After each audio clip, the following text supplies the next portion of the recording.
Welcome back everybody to Neutrality. Selamat datang kembali semuanya di Neutrality Studies. Nama saya Pascal Lotas. Saya adalah Profesor Madya di Universitas Kyoto. Dan hari ini saya ditemani oleh teman sekaligus rekan saya, analis hubungan internasional Lascha Casaras. Lascha, selamat datang kembali di kanal ini. Welcome back to the channel. Terima kasih. Senang bisa kembali, Pascal. Great having you again. Lascha, a lot of things. Senang sekali bisa berbincang lagi denganmu. Lascha, banyak hal sedang terjadi saat ini di dalam dan sekitar Georgia, dan kamu adalah orang yang tepat untuk membahas hal ini. Mungkin kita mulai dari sesuatu yang paling mengejutkan bagi saya. Baru kemarin, kamu yang memberitahu saya. Salah satu stasiun TV swasta terbesar di Georgia, Imedi TV, baru saja dikenai sanksi oleh Inggris. Bisakah kamu memberi saya pembaruan tentang hal itu dan juga menjelaskan kepada para penonton di luar Georgia apa itu Imedi TV dan seberapa besar pengaruhnya di negara tersebut? Absolutely. This is another bizarre. Tentu saja. Ini adalah peristiwa aneh lainnya dalam rangkaian banyak peristiwa aneh yang menimpa Georgia dalam beberapa tahun dan bulan terakhir. Jadi Imedi TV adalah jaringan penyiaran terbesar bagi penonton barat. Mungkin CNN atau Fox News bisa dijadikan perbandingan untuk memberi gambaran tentang skala besarnya. Namun, bagi negara kecil seperti Georgia, ini adalah jaringan media yang paling populer dan mencakup hampir semua hal. Dan pagi ini, saya mendengar, seperti juga semua rekan saya, bahwa Imedi TV kenai singco Inggris. Tidak, seperti biasa, TV memprovokasi. Was provoking. Just think about what they said. They were paraphrasing, of course, but they were. Pikirkan saja apa yang mereka katakan. Mereka memang memparafrasekan, tentu saja, tetapi mengklaim bahwa Imedi TV memprovokasi atau memperkeruh konflik di Ukraina. Seolah-olah Imedi TV ada hubungannya dengan konflik di Ukraina, atau bahwa saluran itu yang menyebabkannya. Atau entah bagaimana memperburuk keadaan dengan mengatakan bahwa, pada dasarnya, Georgia telah membuat pilihan yang tepat untuk tidak terlibat, tidak membuka front kedua, atau dengan cara apapun, memendukung militerang records Ukraina. Kembali kira memahami, bahkan bersifat eksistensial. Itu akan menjadi ancaman eksistensial bagi Georgia. It would present an existential threat for Georgia. That's basically the narrative that. Itu pada dasarnya adalah narasi yang, seperti yang kamu tahu, Imedi TV dan tim redaksinya pertahankan sejak awal, sejak dimulainya perang.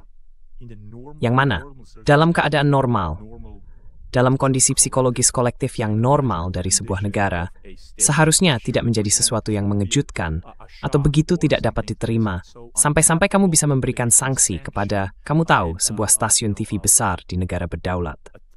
Jadi kamu bisa melihat semacam, kamu tahu, apa yang kita semua kenal sebagai fasisme liberal. Aku tidak tahu harus menyebutnya apa lagi. Dengan kata lain, jika kamu tidak mengulang propaganda mereka, maka kamu tidak punya hak untuk berbicara. Dan mereka menyebutnya liberalisme. Mereka mendemokrasi. Mereka menyebutnya promosi hak asasi.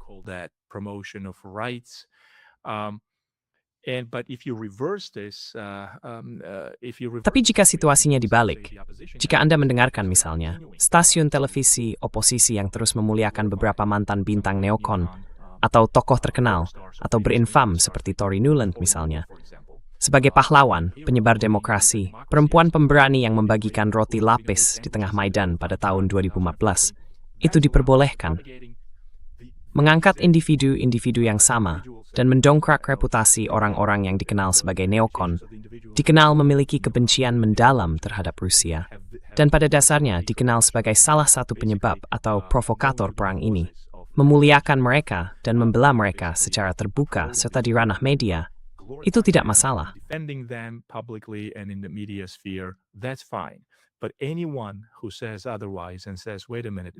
Tapi siapapun yang mengatakan sebaliknya dan berkata, tunggu sebentar, kita menghargai apa yang coba dilakukan oleh kubu neokonservatif di bawah Bush, tapi itu tidak berhasil.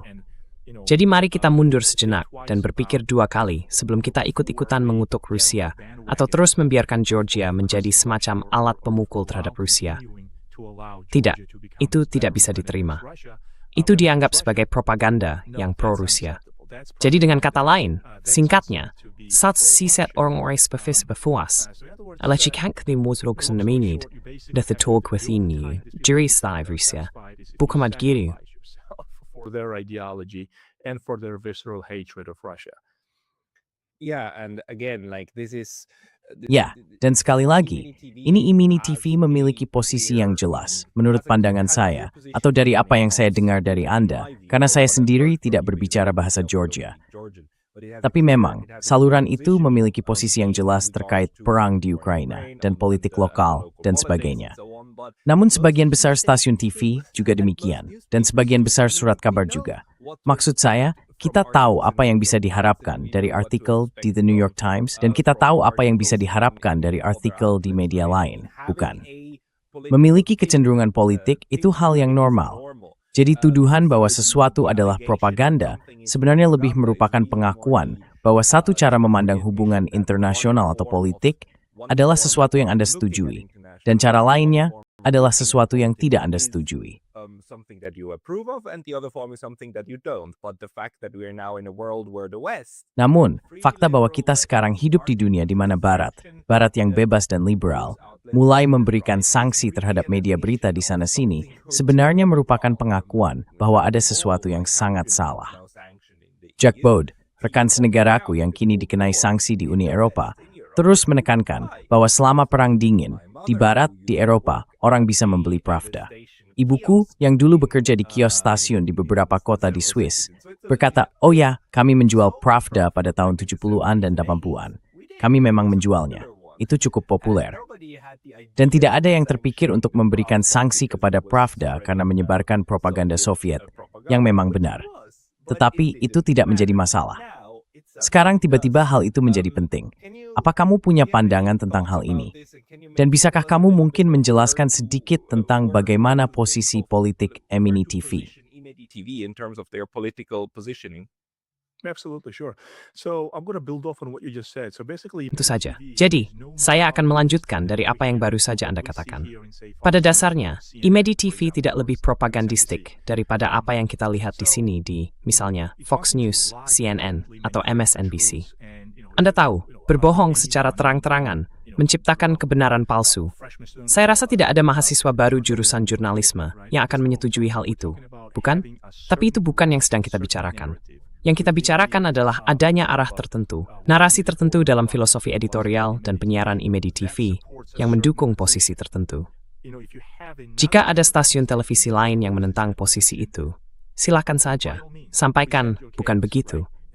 Biarlah ruang media itu menjadi tempat pertukaran gagasan yang bebas.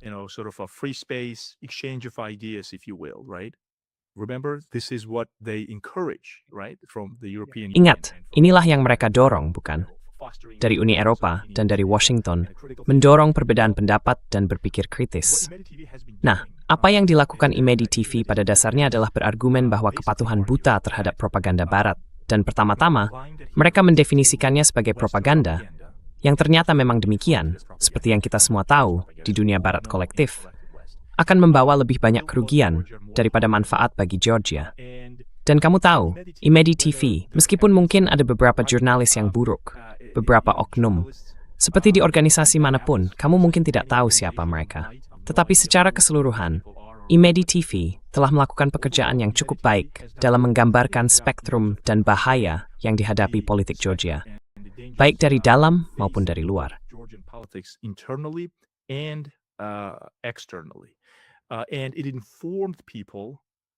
Dan hal itu memberitahu orang-orang seperti itu. Anda tahu, mereka yang mendengarkan, saya tidak tahu statistik pastinya, tetapi sekitar setengah dari negara ini menonton Imedi TV. Dan sekarang Anda mengatakan kepada mereka, tidak, Anda tidak boleh menyiarkan pandangan Anda secara publik, atau informasi yang didasarkan pada riset Anda.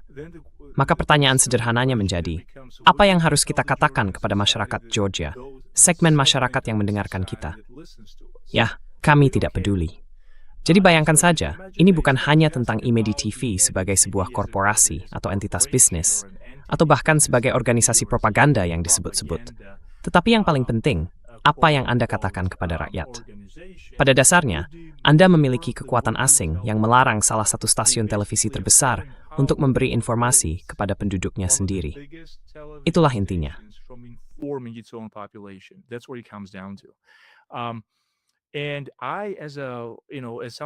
Dan saya, sebagai seseorang yang mengamati hal ini dan menganalisis apa yang telah dilakukan Imedi TV, serta bagaimana mereka menyiarkan berita dan analisisnya, benar-benar tidak melihat ada hal yang perlu dipaniki, atau praktik media yang bersifat bencana yang mereka lakukan. Pada dasarnya, mereka memiliki arah tertentu. Mereka tidak sejalan dengan pendekatan internasionalis liberal dan hegemonik liberal. Mereka tidak setuju dengan dukungan terhadap rezim pembunuh seperti rezim Saakashvili. Karena rezim Saakashvili lah di bawah panji promosi demokrasi ala George W. Bush yang sebenarnya menyerbu Imedi TV secara fisik. Kita sedang membicarakan paradoks dan kontradiksi abad ini. Maksud saya, orang-orang ini berbicara tentang demokrasi, kebebasan berbicara, dan kebebasan media, sementara para preman mereka yang didukung oleh kebijakan, Mr. Sashmo khusus untuk mabur Anda. Using special forces to raid your offices. So that's what basically Imedi TV has stood against. Itulah yang pada dasarnya ditentang oleh Imedi TV. Kamu tahu, bagiku ini hanyalah contoh lain dari kemunafikan yang terang-terangan. Dan aku perlu menegaskan ini, Laska, untuk menunjukkan satu hal kepadamu. Kamu tahu, aku harap aku bisa memperbesarnya sedikit. Mari kita lihat. Bagaimanapun, apa yang diberlakukan oleh Inggris pada tahun 2023, yaitu Undang-Undang Keamanan Daring, memberikan sedikit konteks tentang dunia yang sedang kita masuki sekarang. Di mana Inggris, dengan ketentuan yang akan kutunjukkan dalam kode hukumnya, menuduh Georgia menyebarkan misinformasi secara terang-terangan. Dalam Undang-Undang Keamanan Daring, paragraf 179 mendefinisikan pelanggaran komunikasi palsu. The Safety Act defines fails communication offenses. A person commits an offense if Seseorang melakukan pelanggaran jika mereka mengirim pesan yang menyampaikan informasi yang mereka ketahui tidak benar. Pada saat mengirimkannya, orang tersebut bermaksud agar pesan atau informasi di dalamnya menyebabkan kerugian psikologis atau fisik yang tidak sepele bagi audiens yang mungkin menerimanya, dan mereka tidak memiliki alasan yang wajar untuk mengirim pesan tersebut. Ini merupakan pelanggaran komunikasi di Inggris. Namun yang ingin saya tekankan adalah pada paragraf berikutnya, 190. Jadi Anda tidak diperbolehkan berbohong. Inggris menghukum Anda jika Anda berbohong di media sosial atau di media secara umum. Anda tidak diperbolehkan melakukan pelanggaran komunikasi palsu. Tetapi pengecualian dari pelanggaran tersebut. Article 180, exemptions from the offense. A recognized news publisher cannot commit an offense under the section. Sebuah penerbit berita yang diakui tidak dapat melakukan pelanggaran berdasarkan paragraf 179. Hanya agar semua orang tahu. Ini seperti Inggris secara resmi mengizinkan penyiar mereka. BBC secara resmi diizinkan untuk berbohong. Mereka mendapat izin dari pemerintah yang mulia untuk melakukan pelanggaran komunikasi yang tidak boleh dilakukan oleh orang lain. Dan kamu tahu, jika kamu adalah penyiar resmi, maka tentu saja silakan. Kamu bisa melakukannya. Anything things, a grower, menginsimpan seperti dari King, menyumit sanksi pada stasiun Beaufort, Imam Houthengran. Ini benar mempiongkan. Izin tebus neural. Tetapi Lasha.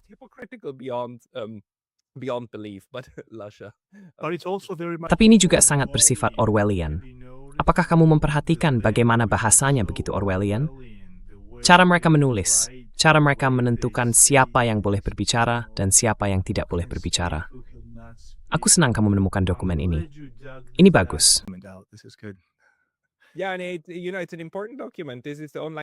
dan ini adalah dokumen yang penting. Ini adalah Undang-Undang Keamanan Daring. Inilah cara Inggris dapat secara hukum menindak dan menuntut orang berdasarkan kode hukumnya, bukan? Jadi kamu bisa dihukum karena semua ini. Hal yang menarik untuk ketahui bahwa BBC tidak dapat dihukum. Ya, siapapun pemegang lisensi penyiaran tidak dapat dihukum karena mengatakan sesuatu yang mereka tahu tidak benar. Jadi kita bisa melihat bahwa memang ada dua standar yang berbeda, bukan? Satu berlaku untuk kita dan pihak resmi, serta semua yang memiliki lisensi dari kita, dan satu lagi berlaku untuk semua orang lainnya. Dan kita, dari posisi yang tinggi, kemudian memberitahu semua orang betapa buruknya mereka. Ngomong-ngomong, Apakah ada hal lain yang perlu ditambahkan tentang Imedi TV, atau kita beralih ke kisah lain, yaitu kunjungan Tuan Vance ke wilayah Kaukasus, tapi melewatkan Georgia? The Caucasus, but skipping Georgia. Correct. Well, on Imedi TV, I think we pretty Benar. much covered it. Nah, di Imedi TV, saya rasa kita sudah cukup membahasnya. Ini benar-benar sebuah tragedi besar, terutama bagi dunia barat. Kamu tahu, seperti yang sudah sering kita sebutkan berkali-kali, mereka menjadi semacam korban dari fanatisme dan ideologi mereka sendiri. Dan menyedihkan melihat hal ini terjadi di barat. Seperti yang kamu sebutkan tentang Pravda dan media era Soviet, di mana orang hanya punya satu atau dua saluran. Kamu tahu, semua orang paham apa yang sedang terjadi. Tapi ketika barat datang di era pasca Perang Dingin, dan menyatakan kebebasan, kemakmuran, serta hak untuk semua orang, dan sekarang kita justru merosot ke dalam patologi semacam ini, sungguh menyedihkan untuk disaksikan. Namun, dalam hal Imedi TV, tidak ada yang benar-benar mengerikan secara khusus tentang apa yang telah dilakukan Imedi TV.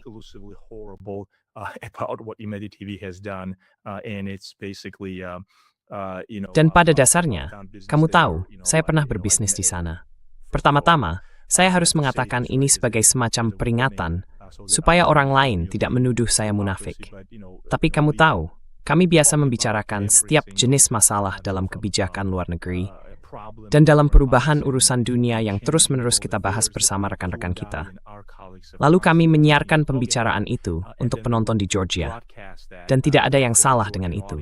Kami menghadirkan orang-orang dan tamu-tamu dengan kualitas yang sangat tinggi, termasuk kamu, tentu saja.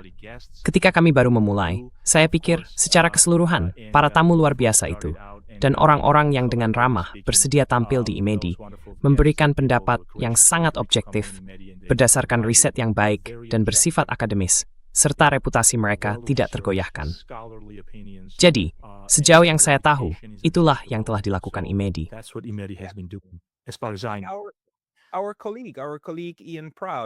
Rekan kami, Ian Proud, mantan diplomat Inggris, memang memiliki, saya tidak tahu apakah itu acara mingguan atau bukan, tetapi dia juga menyiarkan di sana. Jadi, maksud saya, orang-orang baik. Banyak orang baik yang menggunakan Imedi, dan Anda tidak harus setuju dengan mereka. Anda bisa tidak setuju, bisa berpikir mereka salah, dan bisa berdebat melawan mereka. Dan Anda bisa menyiarkan pandangan itu di stasiun atau saluran apapun yang Anda mau. Namun kini, kita berada pada titik menyedihkan, di mana Barat tidak lagi berusaha bersaing dalam hal opini dan sebagainya, melainkan hanya mengandalkan sanksi dan sensor secara terang-terangan. Ini pada dasarnya adalah pendekatan sensor.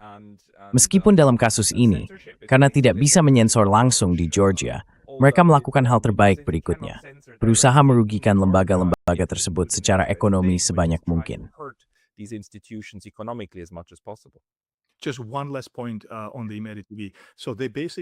Satu poin terakhir tentang Imedi TV. Mereka pada dasarnya menyamakan kritik, pertanyaan, dan segala bentuk diskusi tentang keabsahan perang ini, terutama posisi Georgia. Georgia telah membantu Ukraina di kancah internasional, mendukung kedaulatannya. Negara ini telah menjadi pendukung gigih kedaulatan dan integritas teritorial Ukraina. Namun Georgia telah menyatakan bahwa secara militer, kami tidak akan mampu membantu, karena itu akan menjadi tindakan bunuh diri. Begitu Anda mulai memasuki wilayah itu, mereka menyamakannya dengan sikap anti-Ukraina. Begitulah propagandistiknya seluruh situasi ini. Mereka benar-benar bertanda manfaat dari keraguan, dan Anda langsung diberi label pro-Rusia. Itu menyedihkan.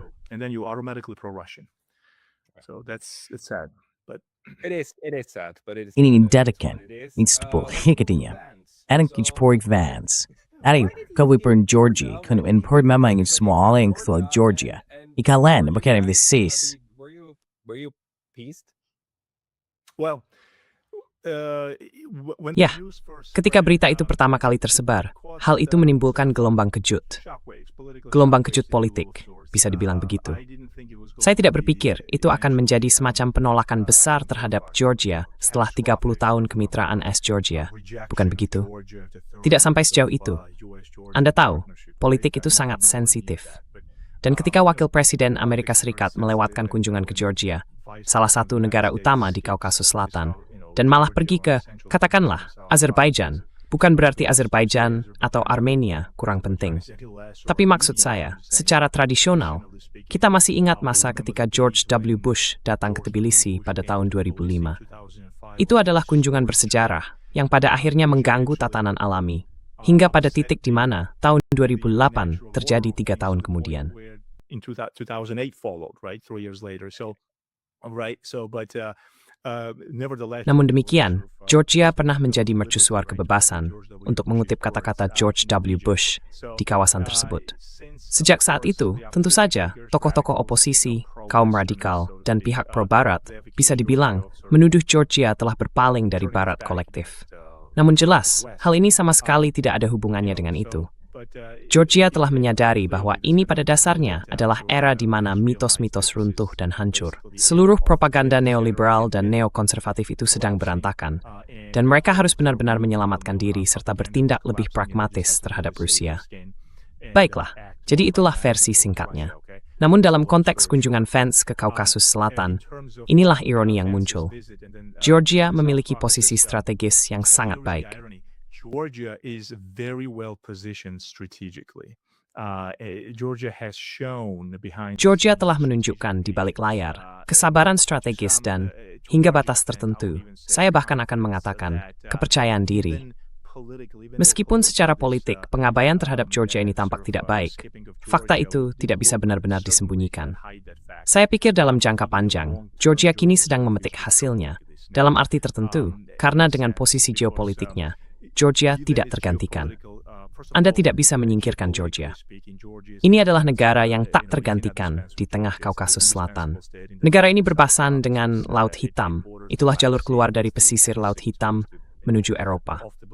Dan sekarang, jika Anda mengingat rekan-rekan saya yang baik, paradigma perdamaian Georgia, seluruh konsep itu, disitulah letak ironis Bushnya.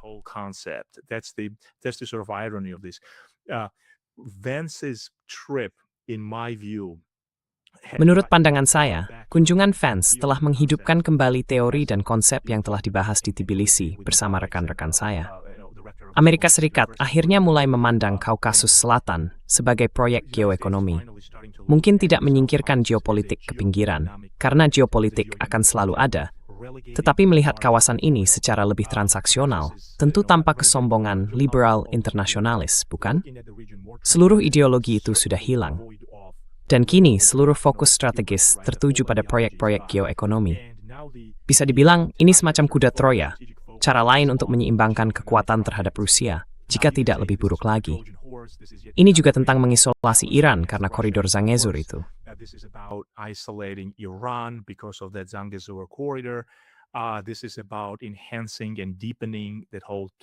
Ini tentang memperkuat dan memperdalam seluruh dunia Turkik, serta mendorong semacam kebijakan Azerbaijan yang didukung Israel, semacam kekuatan besar berhadapan dengan Turki.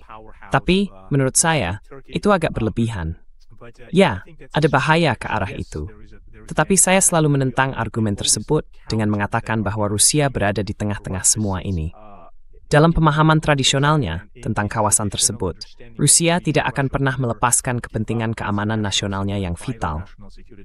Saya juga selalu mengatakan bahwa Georgia dan kawasan ini, sejak runtuhnya Uni Soviet, dikenal dengan proyek-proyek geoekonomi yang sebelumnya telah disetujui oleh Rusia. Jadi, menurut saya akan membiarkannya dalam batas-batas itu saja. Karena kalau kembali ke Georgia, saya pikir Georgia tidak akan kehilangan posisinya.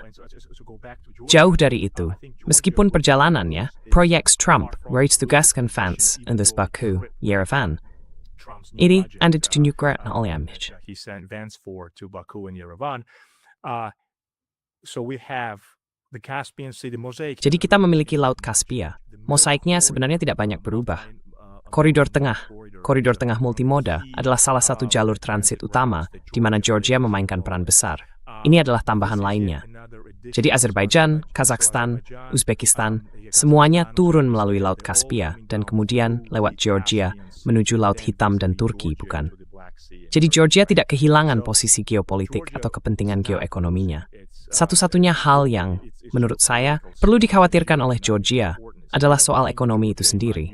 Secara domestik, neraca perdagangan, sektor manufaktur, mereka harus memperbagaikinya.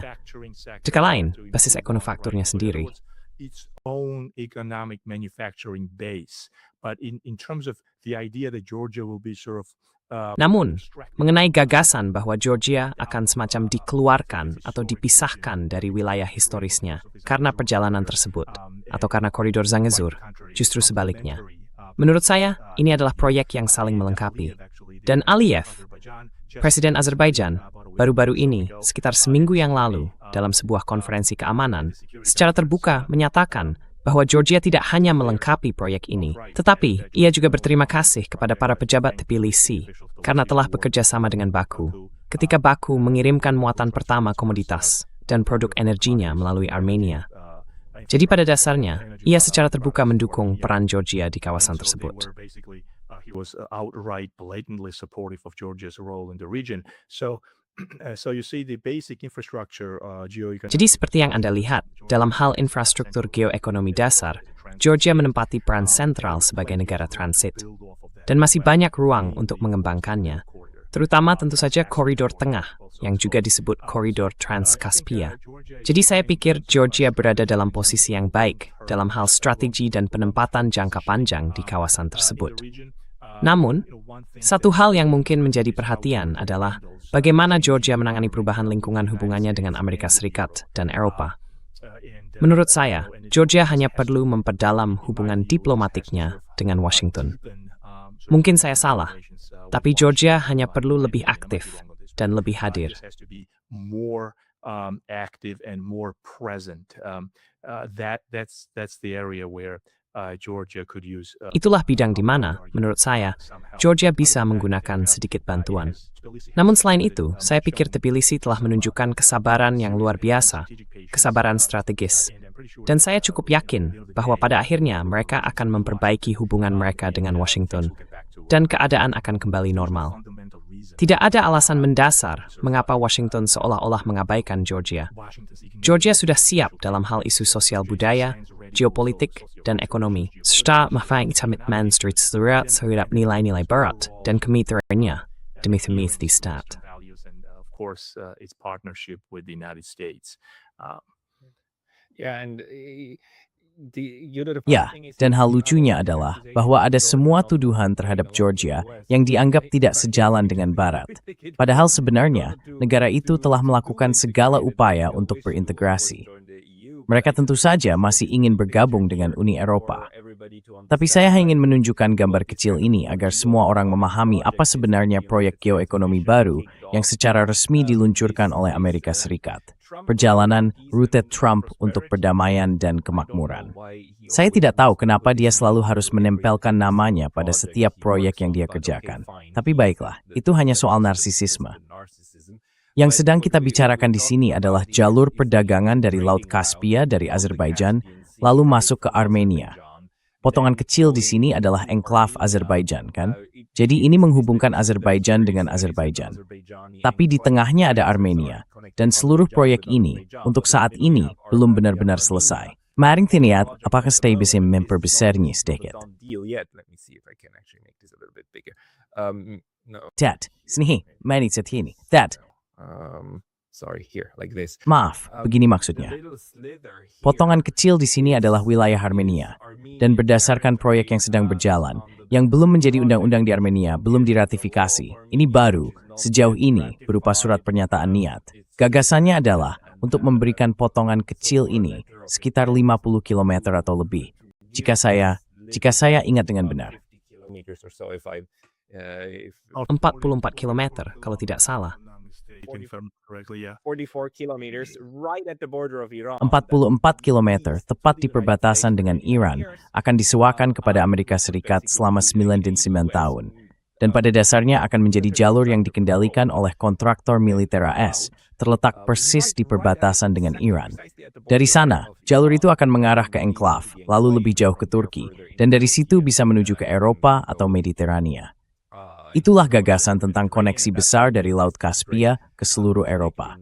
Dan tentu saja, hal ini sangat bermasalah karena terletak di perbatasan dengan Iran, dan karena jalur itu kurang lebih akan memutus perdagangan utara-selatan, bukan? more or less north-south trade, right? It will be physically in the way of north-south. Iduwars ake fisik menghala uthar slat. Bukan berbeda Azerbaijan saat ini saat mendukung berbagai Rusia Iran melalui wilayah kaum. NMB terjadi jualan ia kaspir haus besar Kuwait. NMB magziu kainin di kawasan tersebut. Widis, apakah perjalanan fans hanya terkait dengan hal ini, mencoba bernegosiasi dengan Azerbaijan dan Armenia, atau apakah Anda sebagian melihat ada hal lain yang terjadi dalam perjalanan fans itu? Sure. Well, we can take this a step further. So, Baik, kita bisa melangkah lebih jauh lagi. Selain proyek geoekonomi besar ini, muncul pertanyaan dari sisi geopolitik. Di mana posisi Armenia sekarang? Karena saya pikir Azerbaijan berada dalam posisi yang jauh lebih kuat, bukan? Azerbaijan jauh lebih bersekutu dengan Turki, Israel, dan sebagainya. Armenia, dan disinilah saya menyebut kesabaran strategis Georgia, menjadi relevan, karena Armenia langsung terjun ke dalam situasi ini tanpa banyak perhitungan. Negara itu kehilangan wilayahnya, bukan? Mari kita jujur tentang apa yang terjadi dalam Perang Karabakh kedua. Azerbaijan menang, merebut kembali wilayah yang telah diakui selama lebih dari 30 tahun, Nagorno-Karabakh. Dan sekarang Armenia dipandang sebagai negara yang pada dasarnya putus asa.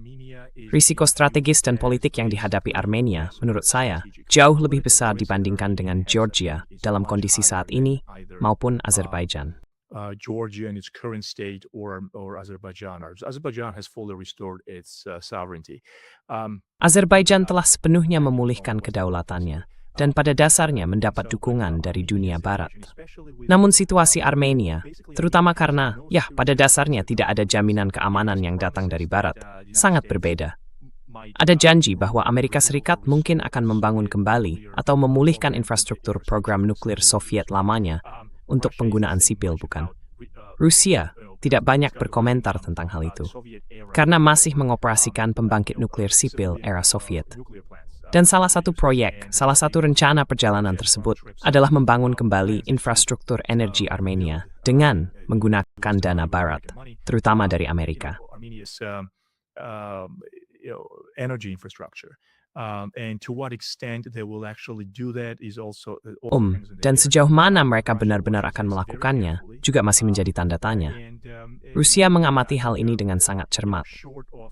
Dan kamu tahu, selama tidak benar-benar memberikan dukungan militer kepada Armenia, Rusia mungkin akan menerima banyak hal yang sedang terjadi.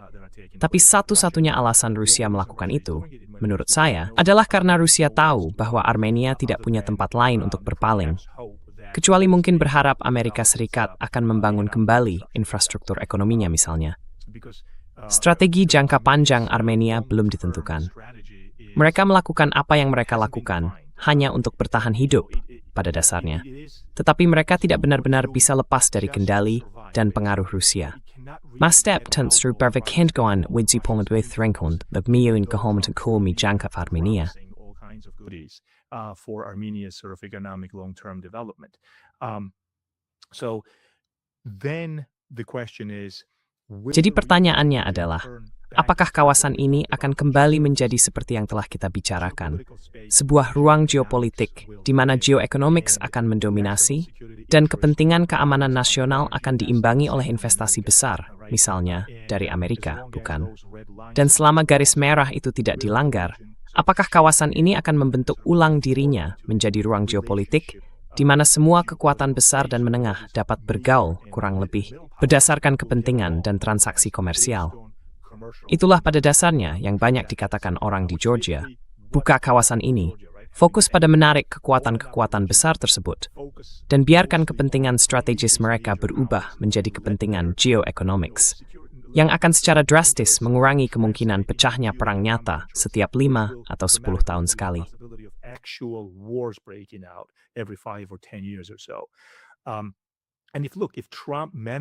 Dan jika Trump berhasil melakukan ini, bagus untuknya, bukan? Jika Trump berhasil, saya tidak berpikir Putin akan menentang atau merusaknya. Sekali lagi, ini sebagian besar soal ekonomi dan geoekonomi. Jadi ada potensi di sana untuk kolaborasi dan kerjasama, baik secara regional maupun internasional. Namun demikian, Armenia harus berhati-hati kemana arahnya dan apa yang diharapkannya. Karena sekali lagi, ia telanjang secara strategis. Ia telanjang. Menurut saya San, Dumhatting, especially if fighting. No guarantees that the West, in my opinion, will ever provide. No. I mean, if you look at this, you just realize Tidak, that if tidak. Maksud saya, jika Anda melihat ini, Anda akan menyadari bahwa jika Azerbaijan melakukan terhadap Armenia daratan, apa yang dilakukannya terhadap Nagorno-Karabakh. Dan Nagorno-Karabakh adalah sebuah enklave Armenia di dalam wilayah Azerbaijan daratan. Ya, Anda tahu itu tidak akan banyak mengubah keadaan secara geoekonomi, bukan? Azerbaijan dan Turki adalah sekutu yang sangat kuat. Mereka terhubung erat, juga melalui agama dan sebagainya. Anda bisa melihat bahwa tekanan terbesar saat ini jelas ada pada Armenia. Dan Georgia di utara, dalam hal ini, agak berada di luar wilayah persaingan yang intens. Maksud saya, jika Anda terjepit di antara Rusia, Turki, dan Iran, ini adalah wilayah yang sangat penting secara geopolitik dan geoekonomi. Wilayah yang seharusnya menjadi penyangga dan jembatan, dan semoga bukan menjadi garis depan dalam konfrontasi berikutnya, yang mungkin membawa kita ke pertanyaan tentang Iran. Gives us a segue into the question of Iran. I mean, there's a lot of tension currently. Again, of course. Maksud saya, saat ini memang ada banyak ketegangan. Tentu saja, karena di selatan ada peningkatan kekuatan angkatan laut dan ancaman dari AS untuk menggunakan armadanya melawan Iran. Namun di utara, selama perang terakhir, perang 12 hari, Azerbaijan juga bekerja sama dengan Amerika Serikat, setidaknya dalam pengumpulan intelijen, dengan menyediakan wilayahnya untuk tujuan tersebut. Dan ada kekhawatiran besar bahwa Azerbaijan dalam putaran pertukaran dan serangan berikutnya mungkin benar-benar menjadi pangkalan untuk menyerang Iran dari utara. Menurut Anda, seberapa besar kemungkinan bahwa Kaukasus akan menjadi semacam medan perang melawan Iran?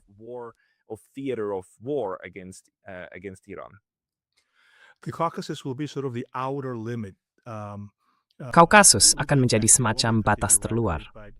Wilayah itu akan terdampak, tetapi tidak secara langsung. Dari segi logistik, Georgia akan terdampak, dan Armenia juga akan terdampak. Saya pikir Armenia harus sangat berhati-hati di sini, karena Iran telah mendukung Armenia. Dan negara itu benar-benar harus berpikir dua kali tentang di mana menempatkan kepentingan strategisnya, di keranjang yang mana. Iran tentu saja juga telah mendukung Rusia, tetapi pada saat yang sama mempertahankan sedikit stabilitas di kawasan tersebut, terutama dalam hubungannya dengan Azerbaijan dan Armenia. Iran kembali mendukung Armenia dalam perang separatis antara kedua negara itu. Jadi tentu saja yang pertama dan utama adalah pengungsi, tetapi kemudian arus pengungsi yang menimbulkan risiko besar bagi Georgia juga.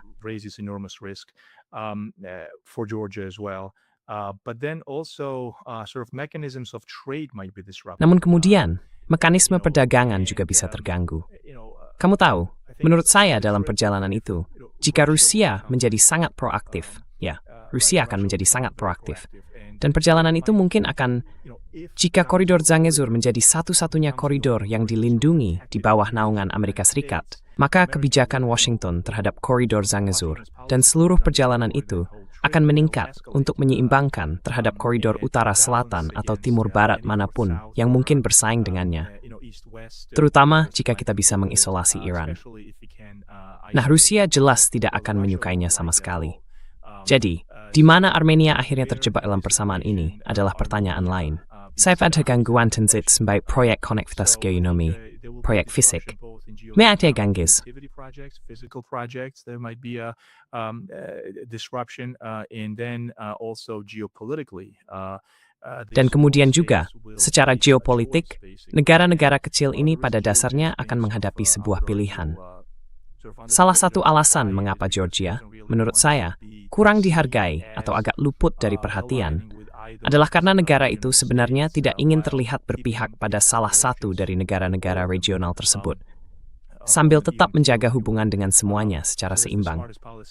Itu adalah kebijakan paling cerdas yang bisa mereka jalankan. Namun, dengan Armenia, jika pada saat itu Amerika Serikat mulai memandang situasi ini dan berkata, "Lihat, ini adalah investasi jangka panjang kami, dan kalian harus mendukung kami dalam kaitannya dengan Iran, baik melalui beberapa proyek logistik atau dengan menerima pengungsi," maka Armenia, menurut saya, akan berada dalam posisi yang sulit. Armenia will find itself in a pickle, in my view. So, Georgia will also Jadi, be pressured. kamu tahu, Georgia juga akan mendapat tekanan. Itu tergantung pada skala, kedalaman, dan luasnya konflik ini, serta seberapa besar konflik itu nantinya. Kamu tahu, kita semua sudah tahu sekarang bahwa ini tidak akan menjadi serangan yang bersifat bedah. Meskipun Washington mungkin merasa sedikit lebih berani setelah Perang 12 Hari itu. Jenderal Kane, seorang jenderal yang sangat dihormati, baru-baru ini, aku yakin kamu sudah dengar, pada dasarnya mengatakan, aku rasa itu di Wall Street Journal, atau saat rapat Dewan Keamanan, bahwa jika Amerika Serikat memutuskan untuk menyerang Iran, ini akan menjadi masalah besar. Hal itu akan memicu gejolak regional yang tidak akan bisa dikendalikan oleh AS setelahnya. Tentu saja termasuk penutupan Selat Hormuz, kerusakan pada infrastruktur energi, dan melonjaknya harga energi, dan sebagainya. Skyrocketing of energy prices, etc., etc. Jadi, tapi kamu tahu, setiap perhitungan pada dasarnya menentang invasi, menentang pengeboman Iran, dan melanjutkan kampanye ini. Namun sekali lagi, hal ini menunjukkan implikasinya. Betapa luas dan menyeluruh secara regional hal ini bisa menjadi, sehingga efek limpahannya pasti akan terasa di Kaukasus Selatan. Georgia mungkin akan mendapat tekanan, kamu tahu, dalam hal melarang penggunaan wilayah udaranya. Pengungsi akan berdatangan, dan secara keseluruhan, proyek konektivitas geoekonomi bestaatsvol for Kiev. Connectivity projects will be at risk, certainly. Yeah, it's looking only at the south. Ya, kalau kita hanya melihat ke selatan, dan pada dasarnya ke kawasan Timur Tengah saja, itu tidak cukup, bukan? Hal itu juga akan berpengaruh langsung ke utara, ke wilayah Kaukasus, dan risikonya cukup besar. Bagaimana? Menurut Anda bagaimana Azerbaijan akan bersikap dalam hal ini?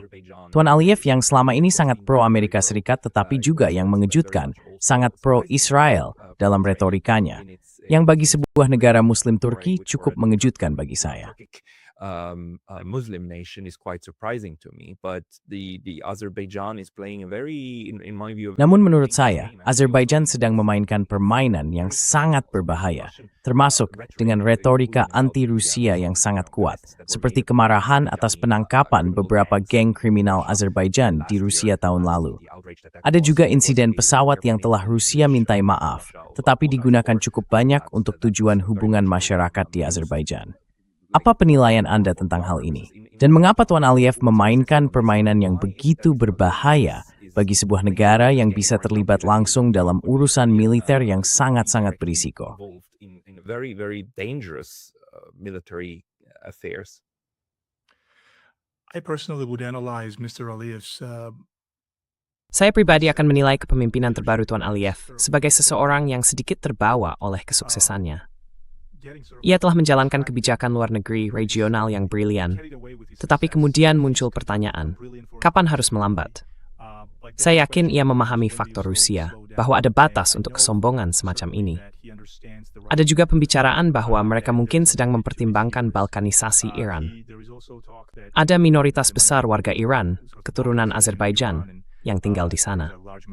Gagasan separatisme sebenarnya lebih banyak berasal dari barat kolektif, dari pemikiran Washington bahwa jika perubahan rezim tidak akan terjadi, mereka mungkin akan mencoba membagi negara itu menjadi kelompok etnis yang lebih kecil. Menurut Anda, apakah ia sedang bersiap untuk meraih hasil dari perang? So you think he's getting ready for the spoils of war? Is that you think that's Komentestu ezit percaya. Yüksek editiyam irin trafetas verabiki dan mengenangian azini. correct, but then what will Russia do? I think if I'm Azerbaijan, I'll just stay Benar. back and watch this happen. Tapi lalu apa yang akan dilakukan Rusia? Saya pikir, jika saya adalah Azerbaijan, saya akan tetap diam dan menonton saja. Saya tidak akan ikut campur, karena, sekali lagi, Rusia tidak pernah melupakan apapun yang terjadi di kawasan ini. Percayalah, Rusia mengamati hal ini dengan sangat cermat. Rusia memahami garis merahnya. Tiongkok memahami garis merah Rusia. Belum lagi 3 republik Kaukasus Selatan. Jadi, saya pikir, ketika berbicara tentang geopolitik dan kepentingan keamanan nasional Federasi Rusia, Aliyev paham ia hanya bisa mendorong batas sejauh tertentu. Ada ketergantungan ekonomi antara kedua negara. Azerbaijan membutuhkan Rusia, dan Rusia bisa merusak pesta Azerbaijan dengan sangat cepat. Russia can spoil Azerbaijan's sort of parade very quickly. It can, disrupt the Hal economic itu trade, it can dapat launch mengganggu sanctions perdagangan to the ekonomi. world that shuts down. Bisa saja muncul laporan sensasional yang menghentikan ekspor atau impor, dan itu adalah sesuatu yang benar-benar harus dihindari oleh Aliyev. Menurut saya, pada titik ini sudah bisa dipahami. Jika saya adalah Aliyev, saya akan duduk diam dan mengamati saja. Saya tidak ingin terlihat seolah-olah saya mendapatkan semacam intelijen dari Mossad atau menjadi pusat bagi Israel melawan Iran di kawasan, atau untuk semacam pengerahan pasukan NATO melawan Iran. Itu bukan sesuatu yang ingin saya lakukan. Terhadap Rusia pun tidak, atau bahkan terlihat seperti itu. Karena hal itu akan memicu dilema keamanan lainnya. Dan kita sudah melihat dilema keamanan klasik itu antara Rusia dan Ukraina. Jadi menurut saya, itulah situasi yang harus dihindari oleh Baku. Baku will have to avoid, in my view. Yes, but you and I, we are good neutralists in the Ya, sense that tapi we kau dan think aku, kita ini kaum netral yang baik dalam arti kita berpikir bahwa setiap negara seharusnya menjalin hubungan baik dengan semua negara lain sebisa mungkin. Tapi kita tahu ada orang-orang yang tidak berpikir seperti itu, bukan?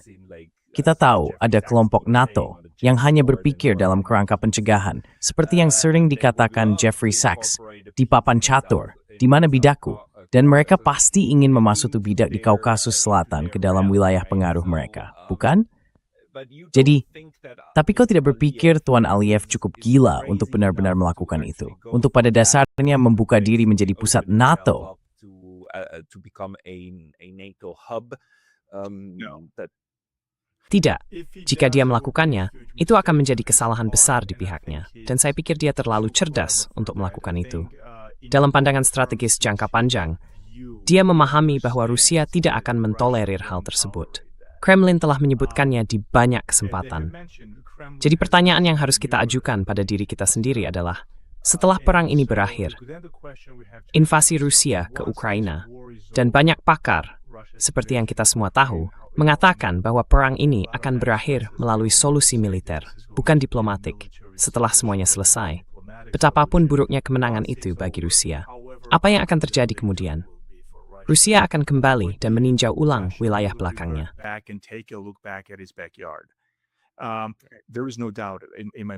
Tidak ada keraguan dalam benak saya.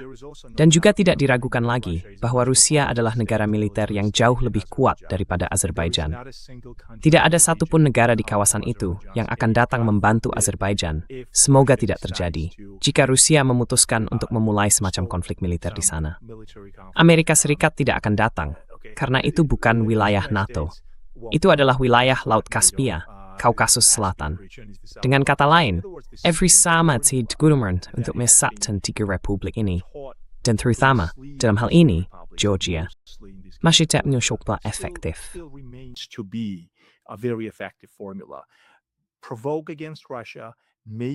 Memprovokasi Rusia, membuat negara-negara ini merasa bahwa mereka bisa datang dan berbisnis dengan kita, menarik mereka sebanyak mungkin, lalu meningkatkan ketegangan sampai Rusia berkata, cukup sudah, dan meninggalkan mereka pada akhirnya.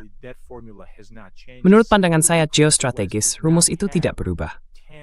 Karena Barat tidak memiliki instrumen kekuasaan yang nyata dan konkret untuk menghalangi Rusia atau melakukan pembangunan negara di Kaukasus Selatan sampai titik di mana wilayah itu akan runtuh, atau membangun semacam zona penyangga strategis terhadap Rusia. Barat tidak bisa menciptakan tempat perlindungan terpisah di bawah wilayah strategis Rusia. Jadi itulah yang perlu terus kita ingat.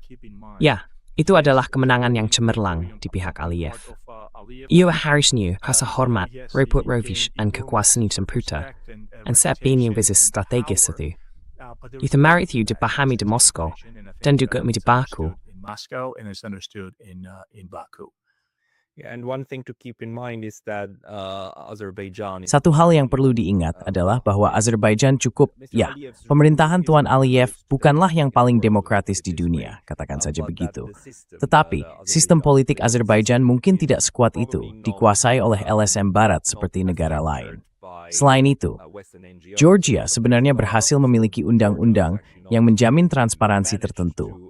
Karena kita telah melihat pendekatan Barat, khususnya Amerika Serikat, yang pada dasarnya berupaya membentuk rezim klien melalui infiltrasi ke dalam masyarakat sipil. Dan saya minta maaf harus mengatakannya seperti ini, tetapi memang begitulah kenyataannya. Semua pendekatan ini pada dasarnya melibatkan LSM yang bekerja di bidang media, di masyarakat sipil, yang kemudian memengaruhi pemerintah, memengaruhi partai politik, dan akhirnya mendorong penerapan kebijakan tertentu.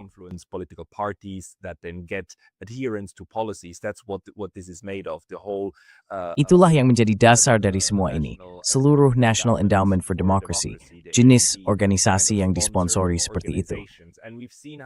Dan kita telah melihat bagaimana di Kaukasus, mungkin satu-satunya tempat di mana agak berhasil sebenarnya adalah Armenia. Di mana kita sekarang, menurut pandangan saya, mengalami semacam kemunduran demokrasi di bawah kepemimpinan saat ini, melawan kekuatan yang sebenarnya akan sangat bersahabat dengan pendekatan Georgia yang berusaha untuk tidak menciptakan musuh. Namun Georgia dan juga Azerbaijan, dalam hal ini, saya akan mengatakan masih berada di bawah kepemimpinan yang lebih independen dan nasionalistik, yang mampu menentang kebijakan yang bersifat bunuh diri. Atau apakah Anda melihatnya secara berbeda?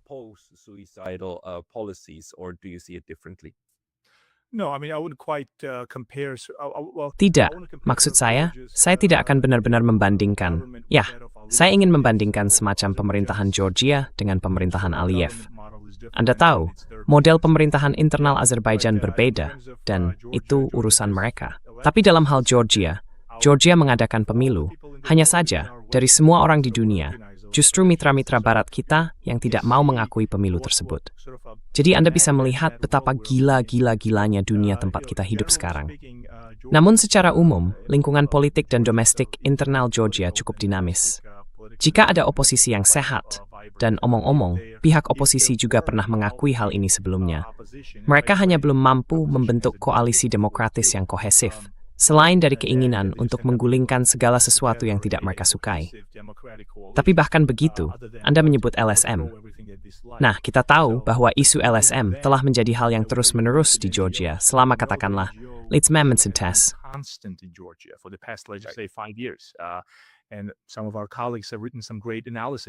Dan beberapa rekan kita telah menulis analisis yang sangat baik tentang hal itu. Misalnya, bagaimana USAID jika tidak ditutup? Entah seberapa besar tekanan tambahan yang akan kamu hadapi. Dan sekarang kita juga tahu, dalam retrospeksi, bahwa ya, National Endowment for Democracy dan lembaga think tank di kubu neokonservatif dan neoliberalis semuanya merupakan bagian dari sebuah sistem ideologis besar yang secara langsung atau tidak langsung berperan, setidaknya, dalam memperburuk situasi, mempolarisasi masyarakat antara yang pro dan anti-Rusia, serta pro dan anti-Barat. Dan begitulah cara mereka selalu mempertahankan semacam penyangkalan yang masuk akal. Bukan kami.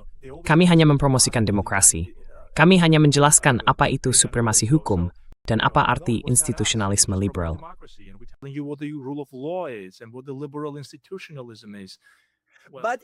Tapi jika kamu tidak melakukan seperti yang diperintahkan, maka Xi menjatuhkan sanksi padamu. Kamu akan dikenai sanksi. Bagaimana mungkin Anda bisa dikenai sanksi? Dan Georgia telah bertahan melalui semua itu, yang benar-benar patut dipuji. Dan ya, Georgia memiliki banyak masalah. Saya selalu mengatakan itu, tetapi secara keseluruhan, tidak ada satupun dari masalah tersebut yang sepadan dengan menggulingkan pemerintah. Bahkan tidak mendekati isu itu. Namun sekali lagi, justru teman-teman kita yang mengaku demokratis yang menginginkan hal itu terjadi. Jadi menurut saya, untuk kembali sebentar ke poin Anda tentang Azerbaijan dan Georgia, satu kesamaan yang kini soroti adalah kedua negara tersebut sama-sama mementingkan kepentingan sendiri dan kedaulatan. Yan ang saya maksud Ford, tutuit ang dignan mereka. MCM every system supposed to berhambrum, and ita memiliki kemampuan within or at their probik bagi mereka. It's a big need to take care of turn. Let's say Ukraine. Itu adalah sesuatu yang tidak bisa benar-benar kita katakan tentang Armenia saat ini, bukan? Karena sekali lagi, Apa yang sebenarnya diinginkan Armenia? Apakah itu kedaulatan atau apapun yang tersisa darinya? Atau apakah Armenia ingin merangkul sesuatu yang abstrak dan sebenarnya tidak bisa dirangkul? Saya pikir disitulah perbedaan strategis besar terletak antara, katakanlah, Georgia dan Armenia. Georgia mengambil langkah mundur, telah belajar dari pengalamannya. Davidat berusaha sebanyak mungkin dari strategi itu. Amateur bersemangat. Benar. Oke, I think that really brought us back and close the circle. Saya rasa itu benar-benar membawa kita kembali dan menutup lingkaran. Karena, kamu tahu, kita kembali pada apa? Pendekatan Barat terhadap demokrasi liberalnya. Apapun yang mendukungnya disebut demokrasi. Dan apapun yang tidak sejalan dengan pandangan mereka tentang bagaimana politik seharusnya berkembang disebut otoriter dan harus dilawan. Seperti Imedi TV sekarang, sayangnya. Lascia, bagi orang-orang yang ingin mengikuti karya dan analisismu, kemana mereka harus pergi?